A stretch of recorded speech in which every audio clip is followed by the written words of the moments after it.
the wind, a razor sharpened on the peaks of the unforgiving Absaroka range, clawed at Elias Thorne, driving needles of ice into the weathered canvas of his coat and the deeper crevices of his soul.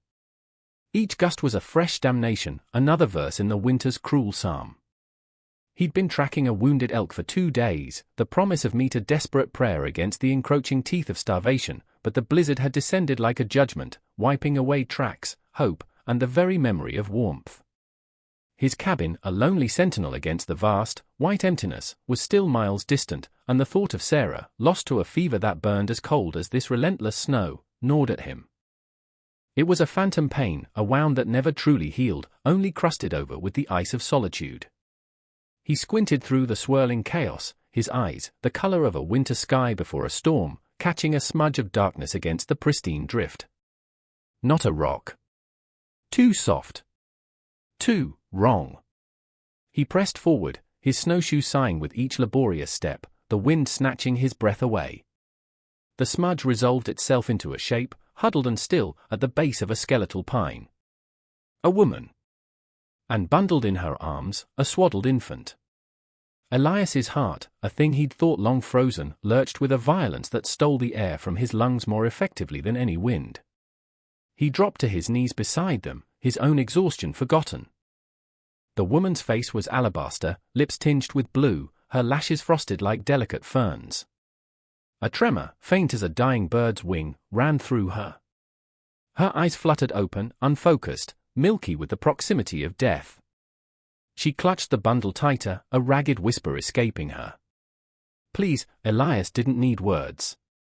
He saw the faint puff of condensation from the infant's wrappings, a fragile testament to the life still flickering within. His own past, the ghost of Sarah cradling their stillborn son, rose like a spectre, threatening to engulf him. But this was now. This was life, however tenuous, thrust into his unwilling hands. He gently pried the infant from the woman's unresisting, icy fingers. The child was small, impossibly so, but a tiny, muffled cry, more a kitten's mew than a human sound, pierced the storm's roar. Hope, a dangerous, unwelcome ember, flared in Elias's chest. Hold on, he rasped, his voice raw from disuse and the biting air. He shrugged off his heavy elk-hide coat, the icy wind immediately sinking its teeth into his worn wool shirt, and wrapped it around the woman, then bundled the infant inside his own shirt, against the sparse warmth of his skin. He had to get them to the cabin. The thought was less a plan than a primal imperative. He lifted the woman, her slight weight a terrifying indication of her depleted state. She moaned softly, her head lolling against his shoulder. The journey back was a descent into a private hell. Each step was a battle against the screaming wind, the deepening snow, and the crushing weight of his own despair mingling with this sudden, desperate responsibility.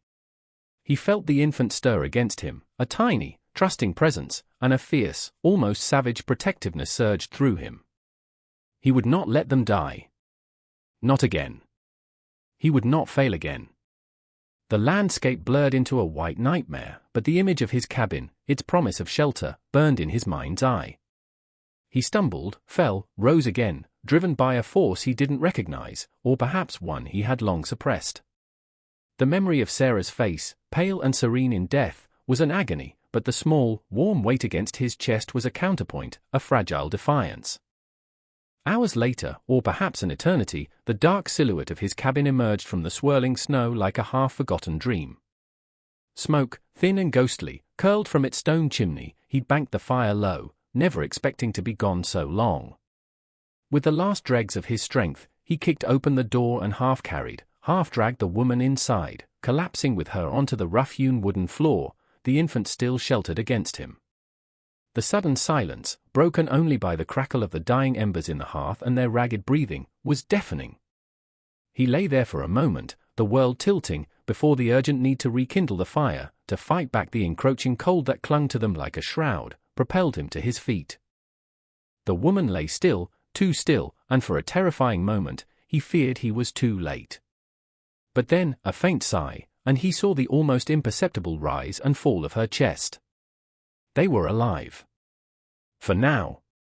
And Elias Thorne, the widower, the hermit, the man who had sought only to be left alone with his grief, found himself bound by an invisible thread to these two strangers, caught in a storm far greater than the one raging outside his isolated walls. Elias worked with a grim, focused intensity. He laid the woman gently on his own narrow cot, covering her with every spare blanket and pelt he possessed.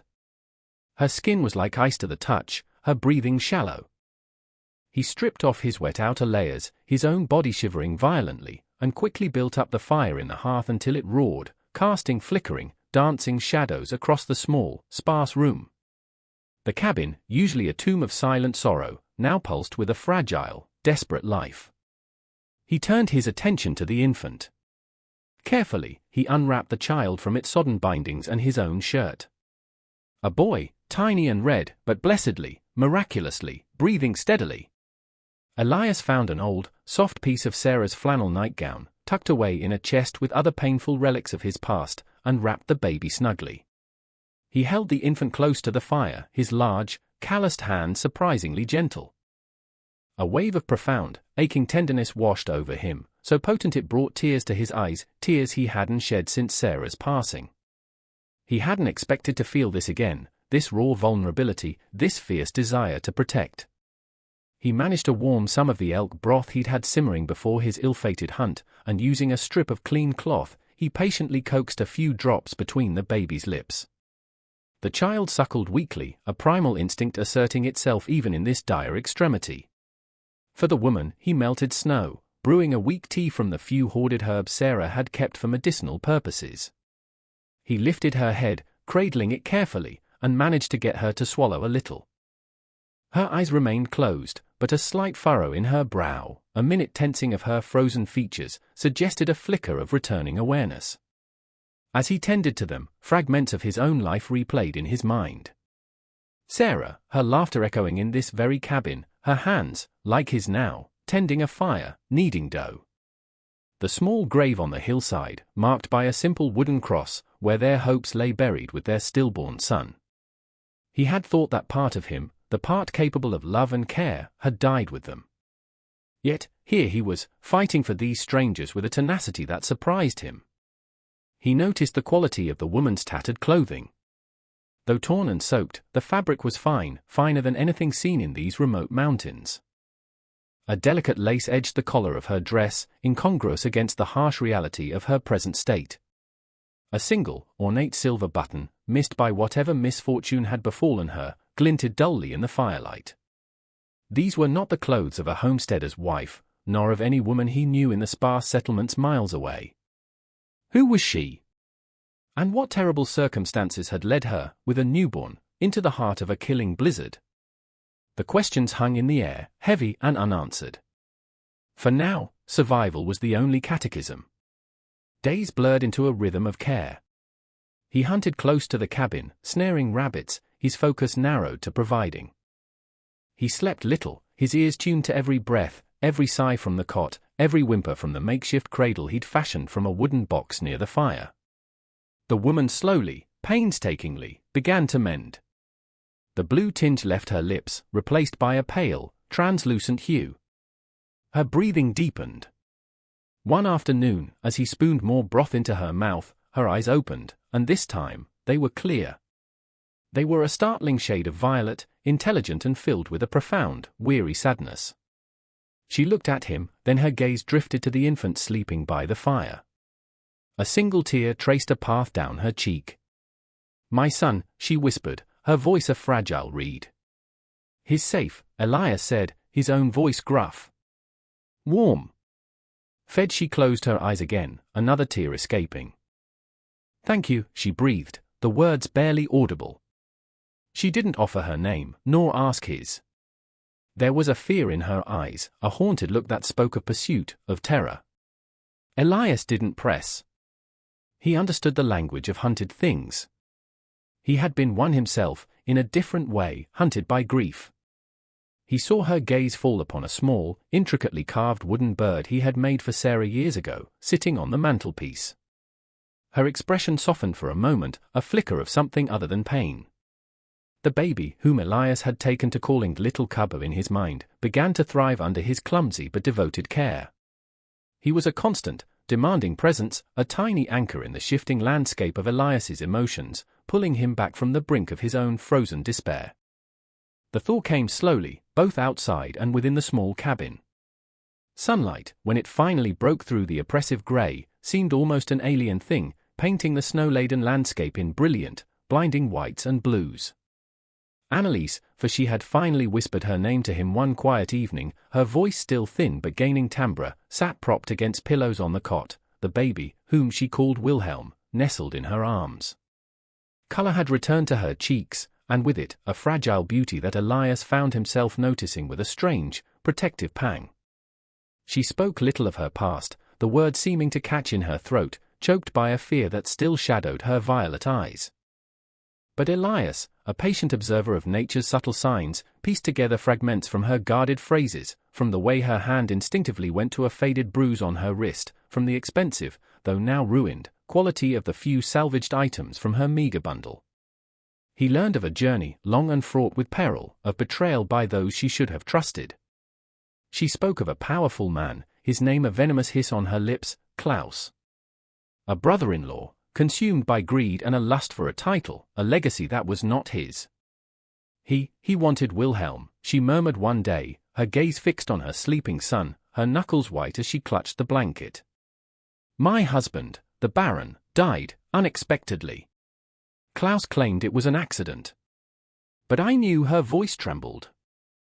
He saw Wilhelm as the only obstacle to everything he craved, Baron. The word hung in the small cabin, foreign and heavy. Elias looked at her then, truly looked. The way she held herself, even in her weakened state, the unconscious grace in her movements, the refined cadence of her speech when she wasn't too exhausted to mask it, it all clicked into place. This was no ordinary woman. This was nobility, cast adrift in a wilderness that knew no titles, only the harsh laws of survival. He felt no awe, only a deepening of the protective instinct that had taken root. Her status meant nothing here, save perhaps to explain the ruthlessness of her pursuers. To him, she was Anneliese, a mother, and Wilhelm, a child, both deserving of sanctuary. He won't find you here, Elias stated, his voice a low rumble. It was more a vow than a reassurance.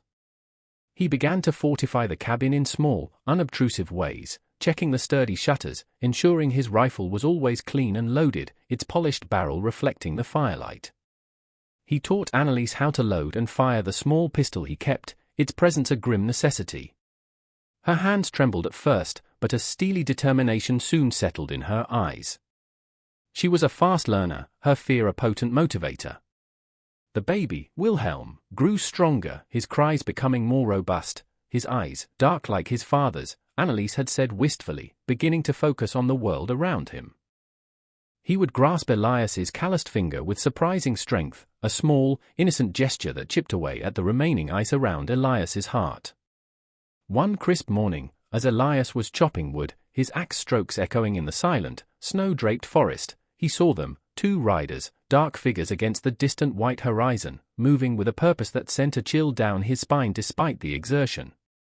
They were too far to identify, but their presence was an ill omen. They were methodically quartering the landscape, like wolves seeking a lost lamb. Klaus's men. He knew it with a certainty that settled like lead in his gut. He said nothing to Anneliese when he returned, not wanting to alarm her prematurely, but his gaze became more watchful, his movements more deliberate. The fragile peace of their sanctuary was about to be shattered. The air grew thick with unspoken tension, the silence in the cabin no longer peaceful, but taut, like a drawn bowstring. Anneliese, perceptive despite her trauma, noticed the change in him. Her eyes questioned him, but she did not voice her fears aloud, perhaps sensing the storm he was trying to hold at bay. The riders drew closer over the next day, their movements like a tightening noose. Elias watched them from the cover of the dense pines that bordered his small clearing, his face a mask of grim resolve. There were three now, not two, their forms more distinct, their intent chillingly clear. They were heavily armed, their silhouettes bristling with rifles. He knew a confrontation was inevitable. The idyll, fragile as it had been, was over. He returned to the cabin, the set of his jaw hard. Anneliese looked up as he entered, her hand instinctively flying to Wilhelm, who lay gurgling softly in his makeshift cradle. The unspoken question hung heavy in the air between them. "They're close," Elias said, his voice flat, devoid of emotion. Klaus's men, fear, stark and raw, flashed in Annelise's violet eyes, but she pressed her lips together, a flicker of that inner strength he'd come to admire surfacing. "What do we do?" she asked, her voice trembling only slightly. "You and Wilhelm stay hidden. There's a root cellar, beneath the floorboards under the rug. It's small, but it'll keep you safe for a while. No matter what you hear, you don't come out. Understand?" His gaze was intense, commanding. She nodded, her face pale but resolute. He helped her move the heavy bearskin rug, revealing the trapdoor. The space beneath was cramped and dark, smelling of damp earth.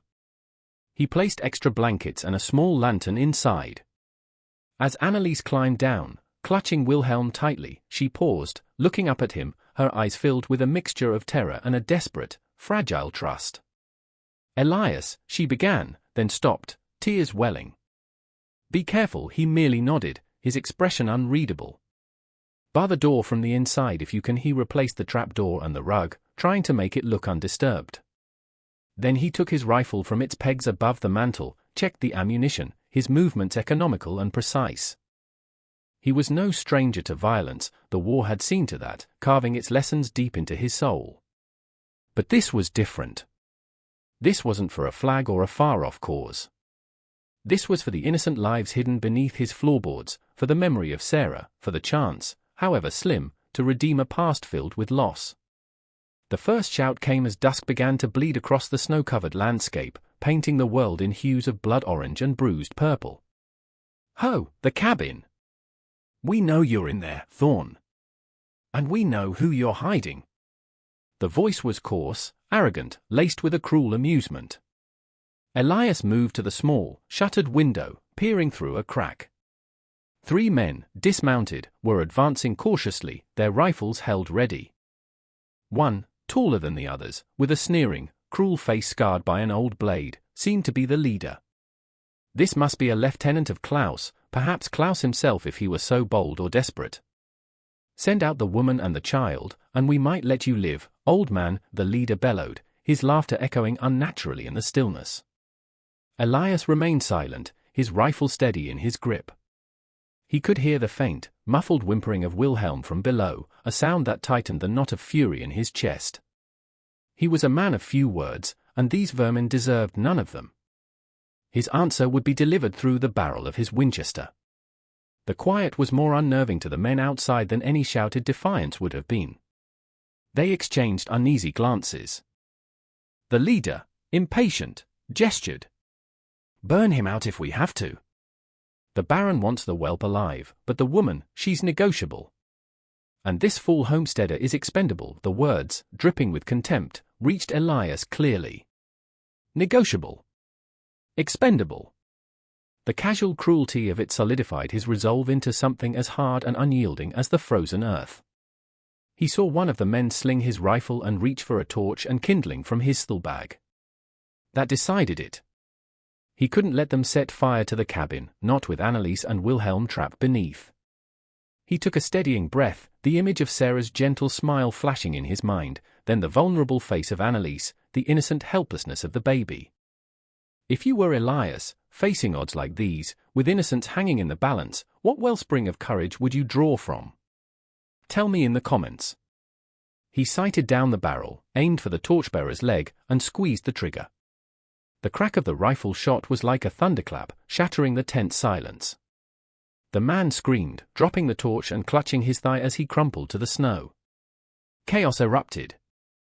The other 2 scrambled for cover, cursing, firing blindly towards the cabin. Splinters flew from the log walls.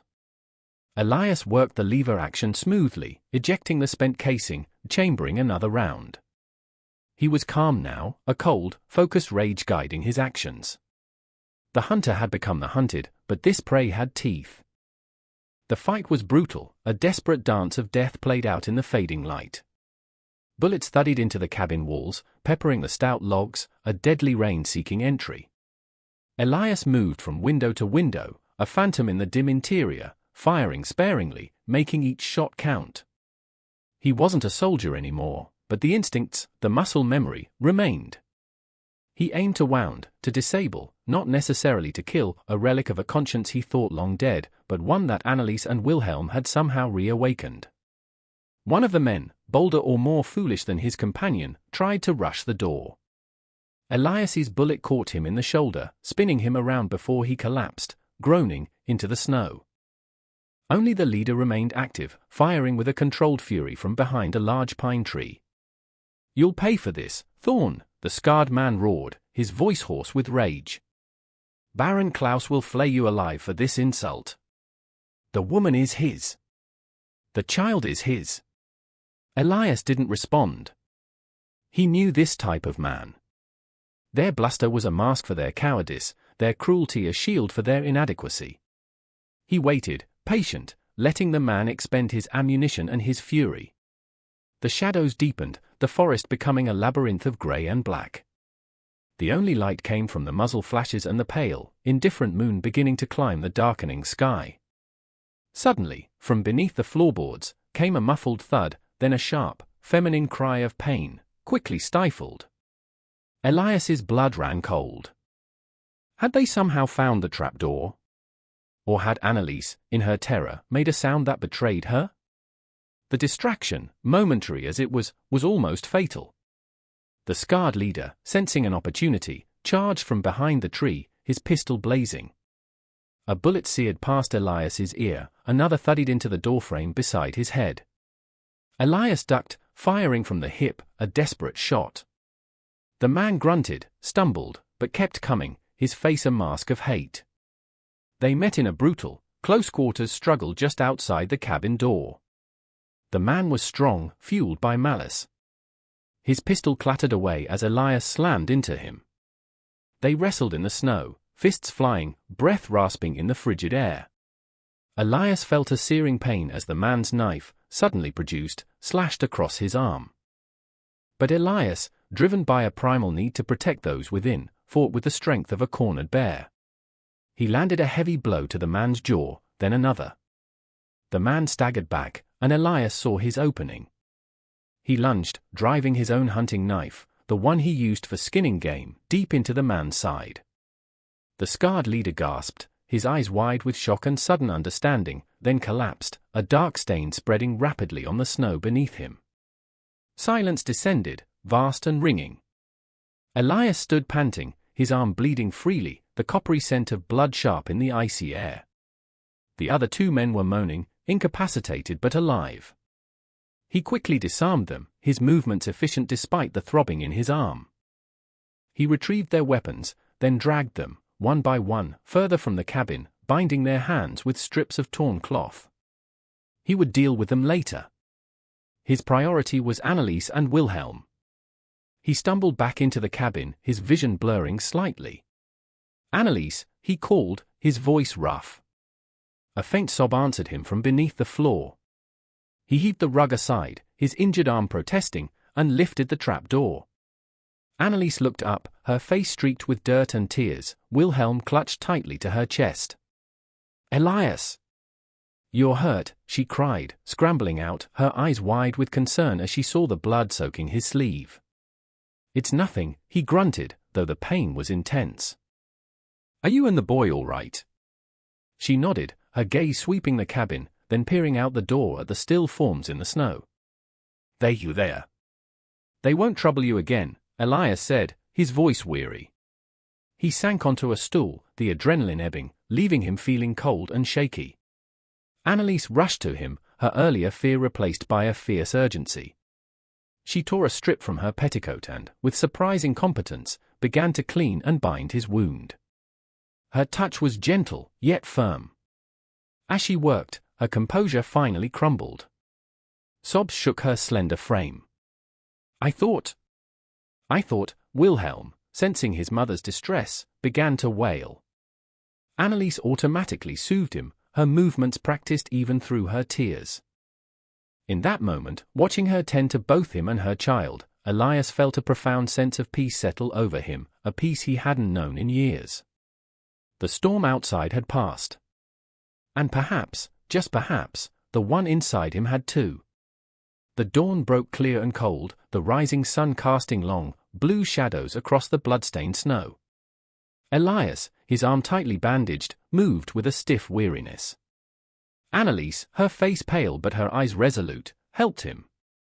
They buried the scarred leader in a shallow grave some distance from the cabin, a grim task performed in somber silence. The other 2 wounded men, their bravado gone, replaced by fear and pain, were given water and a little food. Elias knew he couldn't keep them. He wasn't an executioner. Later that day, he would escort them, disarmed and on foot, to the nearest distant settlement with a stern warning never to return, and a message for their Baron Klaus, that Anneliese and her son were under his protection, and any further attempts on their lives would be met with a far harsher response. He doubted Klaus would dare challenge him again in his own territory, not after this decisive, brutal failure. As the morning wore on, a fragile normalcy returned to the cabin. Anneliese brewed tea, her movements less haunted, more assured. Wilhelm gurgled happily in his cradle by the fire, blissfully unaware of the violence that had raged around him. She finally spoke of her full story, the words tumbling out now that the immediate threat had passed. She was indeed Baroness Anneliese von Strauss, her late husband the benevolent ruler of a small, prosperous barony nestled in a distant land across the sea. Klaus, her husband's younger, embittered brother, had long coveted the title and its riches. Her husband's sudden death, which she was certain was murder, followed by Klaus's swift attempt to seize control and declare Wilhelm illegitimate, had forced her to flee with her newborn, aided only by a few loyal servants who had sacrificed themselves along the perilous journey to the new world, seeking anonymity and safety. "I have nothing left to offer you, Elias," she said, her voice laced with a quiet dignity, though tears shimmered in her violet eyes. "My title is meaningless here. My wealth, if any remains, is an ocean away, likely stolen by Klaus. I came to you with nothing but danger." Elias looked at her, then at the sleeping child. He thought of his empty life before they had crashed into it, a life of silent grief and stark loneliness. He thought of the fierce protectiveness that had surged through him, the sense of purpose he had rediscovered. "You brought more than you know, Anneliese," he said softly, his gaze meeting hers. "You brought life back to this place. To me." He paused, then continued, "Your title means little to me, it's true. But your son, Wilhelm, he is the rightful Baron. One day, perhaps, he can reclaim what is his. Until then, you are safe here." A hesitant smile touched Anneliese's lips, the first genuine smile he had seen from her. It transformed her face, chasing away the shadows. I don't know how I can ever repay you, Elias." He shook his head. "There's no debt between us. Survival, shared hardship, these things forged their own bonds." In the days that followed, a new rhythm established itself. Anneliese, resourceful and intelligent, learned the ways of the wilderness quickly, helping with chores, mending clothes, her presence bringing a warmth and light to the cabin that Elias had forgotten was possible. She spoke of her homeland, of art and music, opening up a world beyond the harsh confines of his mountain existence. And Elias, in turn, shared his knowledge of the land, his quiet strength a comforting presence. He found himself talking about Sarah, about their son, the words coming more easily now, the pain lessened by the sharing.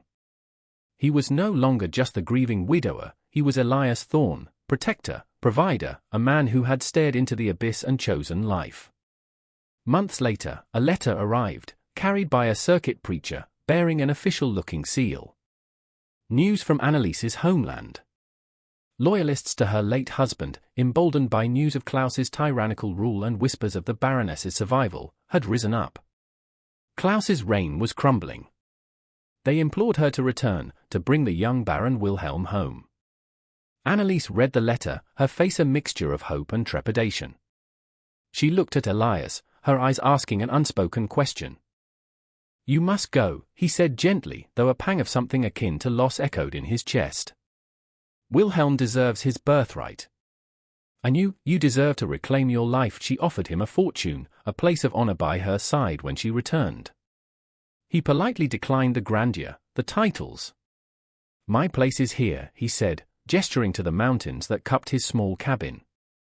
But perhaps you could help me acquire a few more head of cattle, some better tools. This land is hard, but it's honest. Annalise understood. Her eyes, filled with gratitude and a deep, abiding affection, met his. Anything, Elias.